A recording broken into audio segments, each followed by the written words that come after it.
নমস্কার প্রিয় বিয়ার, আপনারা দেখছেন খবর তরঙ্গ। ক্ষমতার লোভে মত্ত হয়ে নিজের জালেই ফেঁসে গেলেন বাংলাদেশের অন্তর্বর্তী সরকারের প্রধান উপদেষ্টা মোহাম্মদ ইউনূস। মেটিকুলাস ডিজাইন করে অবৈধভাবে সরকারে আসার পর নানাভাবেই সেনাপ্রধান ওয়াকারুজ্জামান এবং রাষ্ট্রপতিকে সরাতে চেয়েছিলেন, কারণ ওয়াকারুজ্জামান এবং রাষ্ট্রপতিকে সরাতে পারলেই আর কোনো বাধা থাকবে না মোহাম্মদ ইউনূসের কাছে বাংলাদেশে যতদিন ইচ্ছে ক্ষমতায় থাকায়। কারণ অন্যান্য রাজনৈতিক দলকে নানাভাবেই ইমোশন দিয়ে নিয়ন্ত্রণ করতে পারতেন, সেই সঙ্গে আওয়ামী লীগকে তো নিষিদ্ধ করেই দিয়েছেন।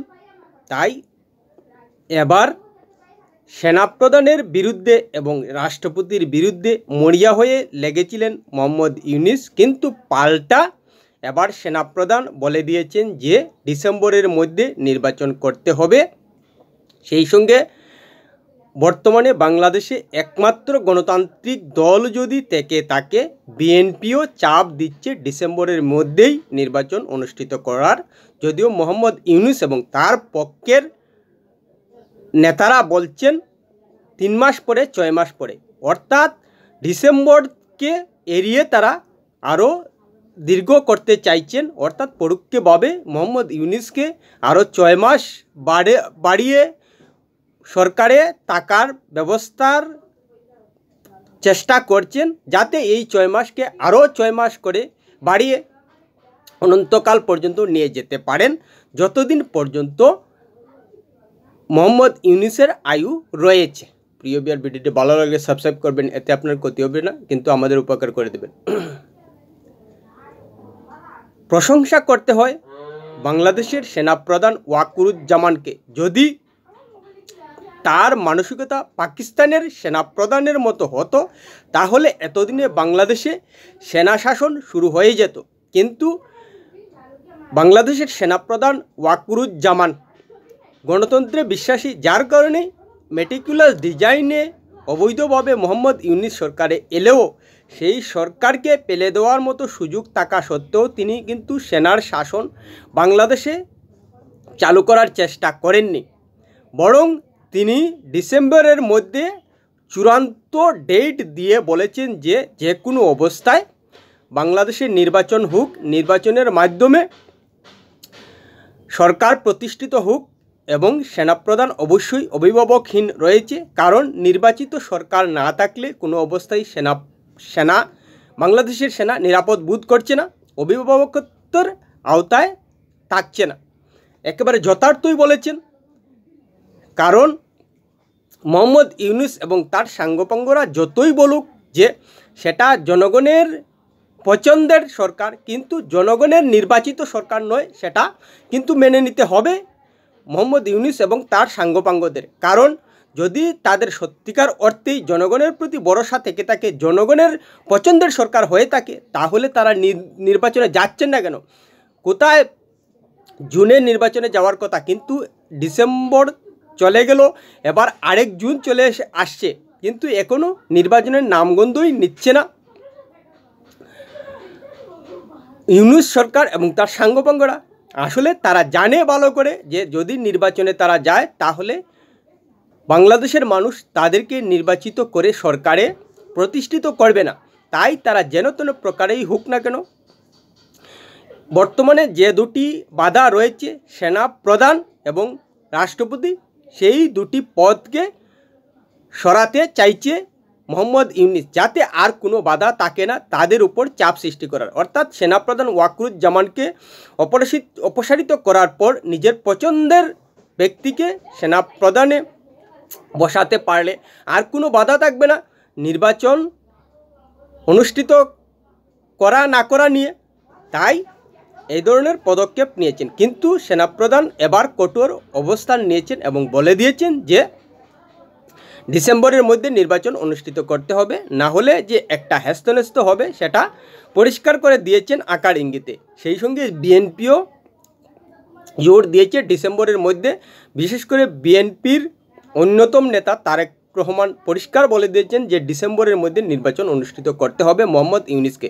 আসলে বিএনপি গণ অভ্যুত্থানের সময় পেছন থেকে সমর্থন দিয়ে গিয়েছিল ছাত্র নেতাদের, যাতে তাদের পরিকল্পনা ছিল যে এইসব ছাত্র নেতারা আর কি করতে পারবে দেশে।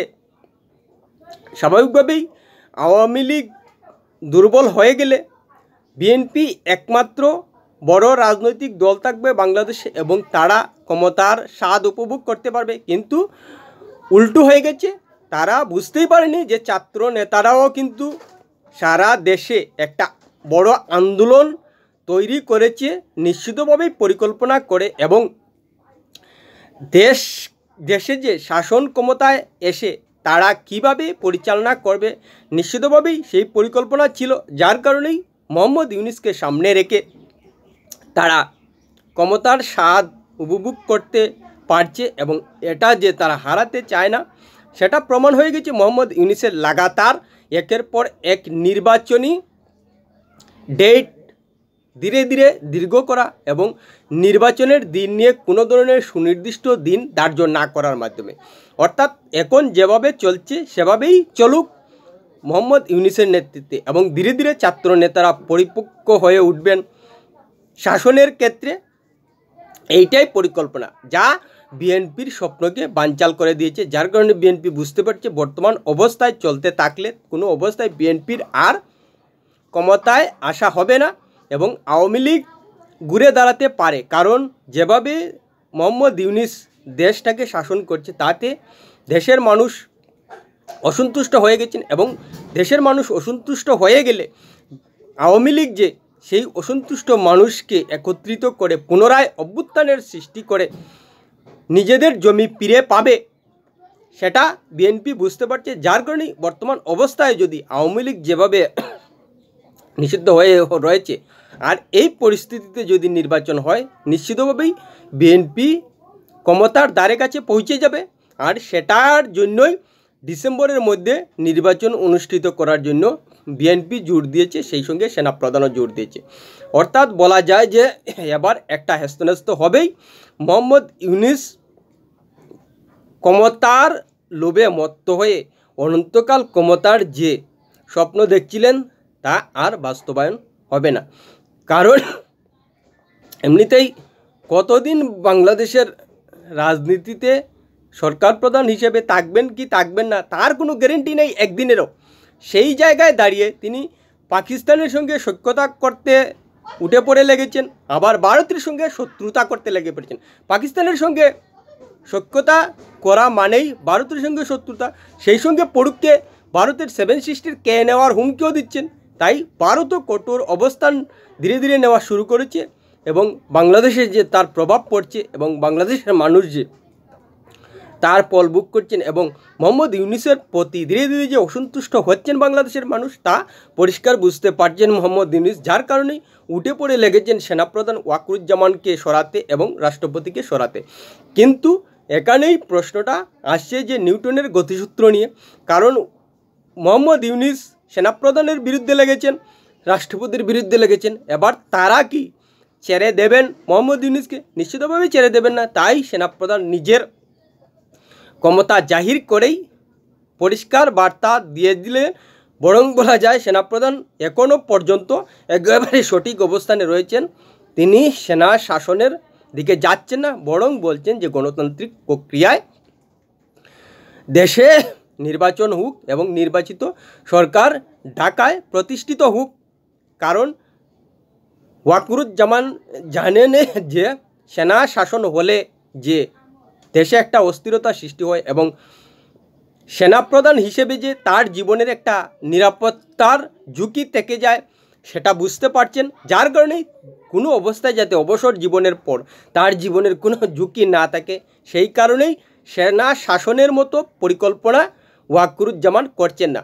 কিন্তু মোহাম্মদ ইউনূস এবং ছাত্র নেতাদের যে জীবনের ঝুঁকি রয়েছে বাংলাদেশে সেটা তারা বুঝতে পারছেন। যার কারণেই এই কারণেও তারা নির্বাচনের দিকে যেতে চাইছেন না। অর্থাৎ তারা একেবারে বিপদেই পড়ে গেছেন। ধরে নেওয়া যায় জুলাই অভ্যুত্থান করে, যদি জুলাই অভ্যুত্থান করে এতগুলো মানুষের প্রাণ কেড়ে না নিত এবং আওয়ামী লীগের বিরুদ্ধে প্রতিহিংসামূলক রাজনীতি না করত, তাহলে তাদের এতটুকু ঝুঁকি হতো না, বিশেষ করে মোহাম্মদ ইউনূস এবং ছাত্র নেতাদের। কিন্তু তারা ছাত্রলীগ এবং আওয়ামী লীগকে নিষিদ্ধ করে তারা নিজেদের জীবনকে ঝুঁকির মধ্যে ফেলে দিয়েছেন। এবার যদি তারা কোনো অবস্থায় শাসনের থেকে দূরে সরে যায়, তাহলেই কিন্তু তাদের জীবনের ঝুঁকি নিশ্চিতভাবেই বলে দেওয়া যায়। কারণ লক্ষ লক্ষ আওয়ামী লীগ সমর্থক কর্মী বাংলাদেশে রয়েছেন এবং তাদের যেভাবে হেনস্থা করছে বর্তমান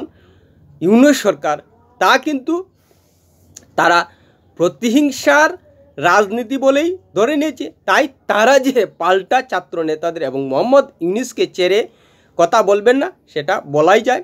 এবং সেই সঙ্গে সেনাপ্রধান গণতান্ত্রিক প্রক্রিয়ায় ডিসেম্বরের মধ্যেই নির্বাচন অনুষ্ঠিত করার জন্য চাপ দিচ্ছেন, যাতে যা হবার হয়েছে বাংলাদেশে আর যাতে পাকিস্তানের মতো পরিস্থিতি তৈরি না হয়, হিংসার বাতাবরণ আরও বেশি করে তৈরি না হয়, সেটা চাইছেন ওয়াকারুজ্জামান। যার কারণে তিনি সেনা শাসনের পরিকল্পনা না করে দেশে গণতান্ত্রিক প্রক্রিয়ায় নির্বাচন অনুষ্ঠিত করার উপর জোর দিয়েছেন এবং মোহাম্মদ ইউনূসকে চাপ দিচ্ছেন। প্রিয় বিয়ার, ভিডিওটি ভালো লাগলে লাইক শেয়ার কমেন্ট করবেন।